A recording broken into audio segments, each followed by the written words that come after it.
Welcome back. This is the third part of our little series on valve bodies and accumulators, and here I've got laid out a sphere. This is the shallow 2 sphere with this slightly shallower top and a longer charging nut. So as you can see, the main body is in 3 parts. This sits on top like that with the locking ring screwed down, and that goes very tight. Usually to get those off, what you have to do is you have to just actually, when it's on the sphere, you have to hit it to break the kind of break it from being seized, and then you have a tool. The original tool sits over the top of this ring with 4 little dowels that locate in these holes, and then you clamp it down and you have a big bar, usually like a scaffolding pole or something like that, to undo it. Obviously you've got to make sure the threads are nice and clean when it goes back together.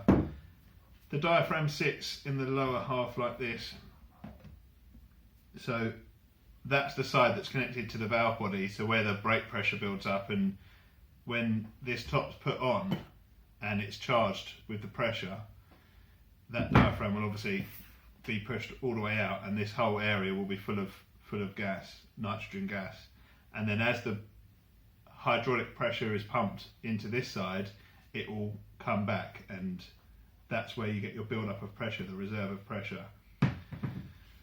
This end has a valve. There's a nylon ball. They used to put a steel ball bearing in there, but it turns out that the nylon balls seal better. So there's now a nylon ball that sits in there. What you usually do is reseat that with the steel ball. And when you do, if you are doing this, don't use a punch to hit the ball bearing down with, because it'd be a hardened steel punch. And because the ball bearings are hardened steel, it breaks the punch, and the bit can fly off. I mean, it won't fly off because it'll be inside that hole, but it will break your punch, no matter what kind of punch you're using. So use a mild steel drift if you're seating that valve there.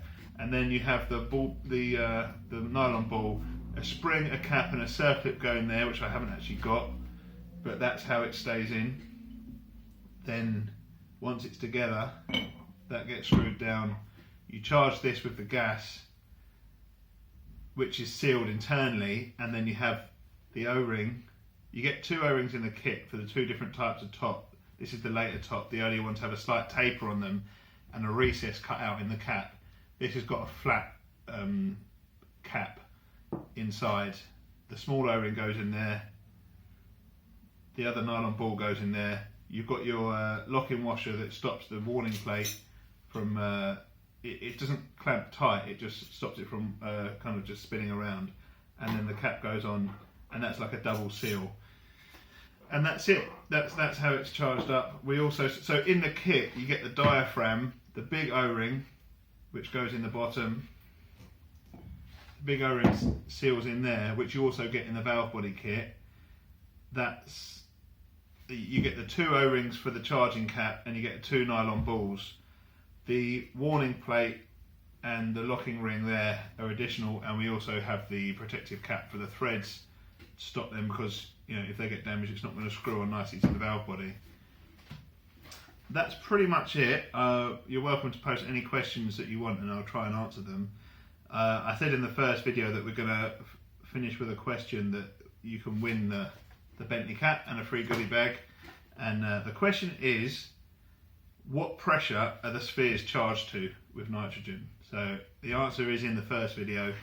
So the first one to answer that question is going to win the goodie bag and the Bentley cap.